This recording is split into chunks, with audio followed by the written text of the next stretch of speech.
News 7 தமிழின் 8 மணி செய்திகளுக்கு உங்களை வரவேற்பது நான் மஞ்சுளா. தீபாவளியை முன்னிட்டு பொதுமக்கள் புத்தாடை உடுத்தியும் பட்டாசுகள் வெடித்தும் தீபாவளி திருநாளை கோலாகலமாக கொண்டாடினர். தமிழகத்தின் அனைத்து பகுதிகளிலும் தீபாவளி திருநாளை பொதுமக்கள் ஆனந்தமாக கொண்டாடினர். சென்னையின் பல்வேறு பகுதிகளில் அதிகாலை முதலே பட்டாசு வெடிசத்தத்தால் தீபாவளி களை கட்டியது.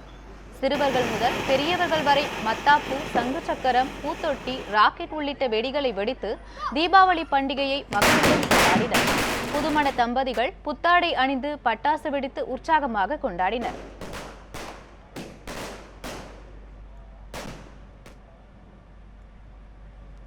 தீபாவளியை ஒட்டி சென்னையில் உள்ள கோவில்களில் சிறப்பு வழிபாடு நடத்திய மக்கள் மழை வேண்டியும் தமிழகத்தின் பிரச்சினைகள் தீர வேண்டியும் வழிபட்டதாக தெரிவித்தனர்.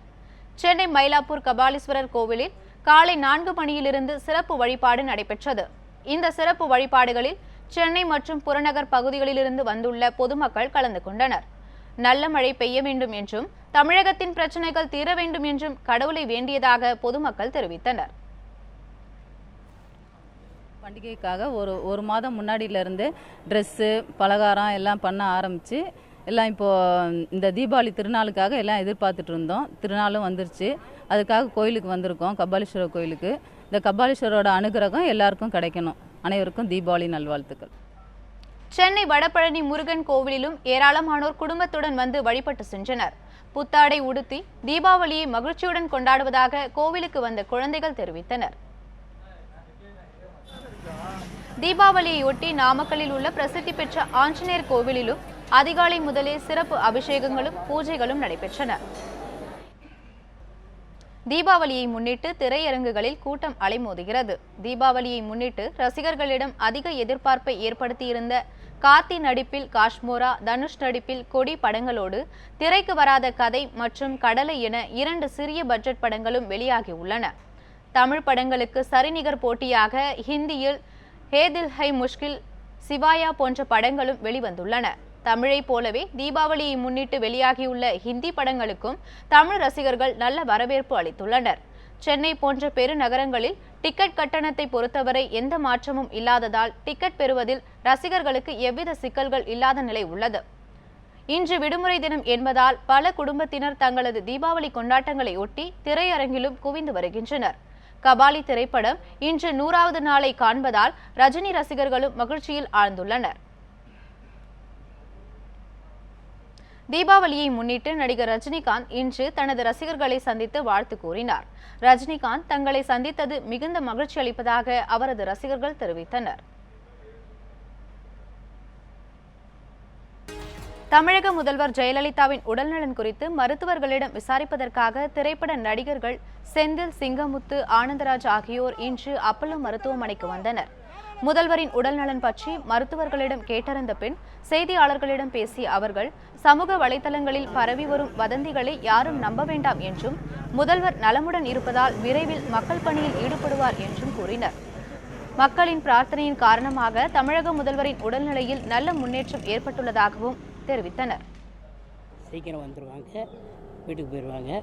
அதனால் அவன் சொன்னா இவன் சொன்னா அப்படி சொன்னா இப்படி சொன்னா நம்பாதீங்க. ஃபேஸ்புக்கில் வந்துச்சு, அது வந்துச்சு, இது பூரா ஒரு கூட்டம் இருக்குது, அது உங்களுக்கு தெரியும். அதனால் யாரும் சொன்னாலும் நம்பாதீங்க. கடவுள் நம்ம பக்கம் இருப்பார். இப்போ தான் தம்பித்துறை என்ன பார்த்து வரோம். நல்லா இருக்காங்க, நல்லபடியாக சாப்பிட்றாங்க, நல்லா இருக்காங்க. ஆலோசனை சொன்னதன்படி அவங்க வந்து ரெஸ்ட் எடுக்கிறாங்க. மற்றபடி எந்த பிரச்சனையுமே இல்லை. கூடிய சீக்கிரத்தில் வீட்டுக்கு வருவாங்க. கூடிய சீக்கிரம் அரசு பணியை ஏற்று மக்கள் பணியாற்றுவார்கள். ரொம்ப தெளிவாக இருக்காங்க, ரொம்ப மகிழ்ச்சியாக இருக்கு. நல்ல சிறந்த மருந்துகளும் சிறந்த மருத்துவர்களும் அம்மாவை நேரடி பார்வையில் பார்த்து கொண்டிருக்கிற காரணத்தால் வெகு விரைவிலே அம்மா அவர்கள் நலமோடு திரும்பி மீண்டும் ஒரு புதிய தமிழகத்தை நிச்சயம் தன்னுடைய நிர்வாகத்தின் கீழ் கொண்டு வருவார் என்கிற மிக சிறந்த நம்பிக்கை. தமிழகத்தின் பல்வேறு மாவட்டங்களில் அடுத்த 24 மணி நேரத்தில் இடியுடன் கூடிய மழை பெய்ய வாய்ப்புள்ளதாக சென்னை வானிலை ஆய்வு மையம் தெரிவித்துள்ளது. மத்திய மேற்கு வங்கக்கடலில் உருவான குறைந்த காற்றழுத்த தாழ்வு பகுதி அங்கேயே நிலை கொண்டு உள்ளதாக சென்னை வானிலை ஆய்வு மையம் தெரிவித்துள்ளது. இதன் காரணமாக அடுத்த 24 மணி நேரத்தில் வட தமிழகத்திலும் புதுவையிலும் ஒரு சில இடங்களிலும் தென் தமிழகத்தில் ஓரிரு இடங்களிலும் மழை அல்லது இடியுடன் கூடிய மழை பெய்ய வாய்ப்புள்ளதாக சென்னை வானிலை ஆய்வு மையம் தெரிவித்துள்ளது. இன்று காலை 8:30 மணியுடன் முடிவடைந்த 24 மணி நேரத்தில் அதிகளவாக தூத்துக்குடி மாவட்டம் கழுகுமலையில் 4 சென்டிமீட்டர் மழை பதிவாகியுள்ளது. அரசு அதிகாரிகள் உச்சபட்ச நன்னடத்தைகளை கடைபிடிக்க வேண்டும் என்று உச்சநீதிமன்றம் அறிவுறுத்தியுள்ளது.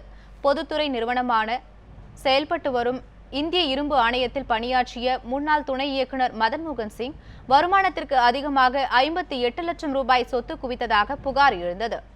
இது தொடர்பான வழக்கு டெல்லி சிறப்பு நீதிமன்றத்தில் நடைபெற்று வந்த நிலையில் நீதிபதி ரிந்தா குமாரி இன்று தீர்ப்பு வழங்கினார். குற்றம் நிரூபிக்கப்பட்டதால் மதன் மோகன் சிங்கிற்கு 2 ஆண்டு சிறை தண்டனை விதிப்பதாக கூறிய நீதிபதி அரசு துறைகளில் பணியாற்றும் அதிகாரிகள் உச்சபட்ச நன்னடத்தைகளை கடைபிடிக்க வேண்டும் என்றும் குறிப்பிட்டார். சொத்து குவிப்பு உள்ளிட்ட பொருளாதார குற்றங்கள் புரிவோர் கடும் நடவடிக்கை எடுக்க வேண்டும் என்றும் நீதிபதி ரிந்தா குமாரி அறிவுறுத்தினார்.